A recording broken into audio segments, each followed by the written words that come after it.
Meanwhile, ex-Kenya anti-corruption chief says Africa remains poor because of Nigeria. Jermaine Sanwoolu, how do you think the Nigerian government should respond or even react to this assertion? I believe the Nigerian government just has to do one thing in reaction to this statement by Mr. Patrick Lumumba, is that they need to take action proactively towards fighting corruption. It is not anything really bad that he said concerning the country Nigeria, but the reality remains that Nigeria's case of corruption is not just in isolation. We have many corrupt countries, South Africa, Kenya, even Kenya, that countries in Africa that experience corruption. But the fact now is that Nigeria is the heart of Africa. Once the heart is malfunctioning, the whole body is going to be affected, and that's the situation we've had in Nigeria and Africa. Nigeria, as Mr. Wilcox said, has a lot of potential, has a lot of human, intellectual, and also natural resources that from it the whole of Africa could be enriched.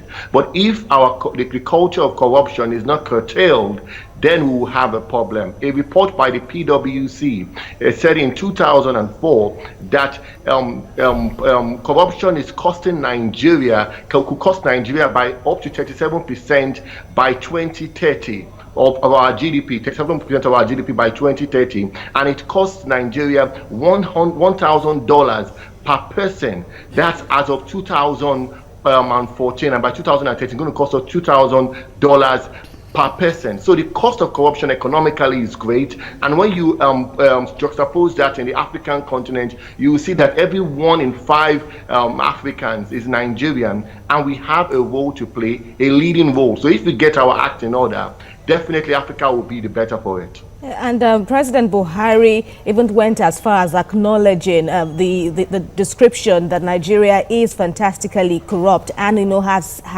since made fighting corruption his focal point, well, one of his main points now to address. But what do you make of the Nigeria's path now in its anti-corruption drive? Is the country on the right path now? Well, I believe the country is on the right path, but corruption must be fought systemically. You must have like the carrot and stick approach towards fighting it. And the thing about corruption is that it is not just an action alone, it's a behavioral change, and you can't just change the behavior overnight. If you have a child, you do just beat the child and expect the child to change. No, you must educate the child. There must be a process of reorientation, a gradual one. Yes, you have to be hard, and I see what they are doing with the judiciary and other arms of government, whereby they're trying to stamp out corruption, but it must be systemic. I like what the government is doing about the Change Begin campaign. It could have done in a different time and in a different way, but it is a good model. Behavioral change is something Nigeria must actually work on. Action. It is the key word that we need to fight corruption. Not just having one person in power right now, President Buhari, fighting corruption, but we have to strengthen our institutions, whereby every civil servant, every private sector employee or even organization is actually having processes to curtail corruption. Because if we don't institutionalize the fight against corruption, the war against corruption would not be won.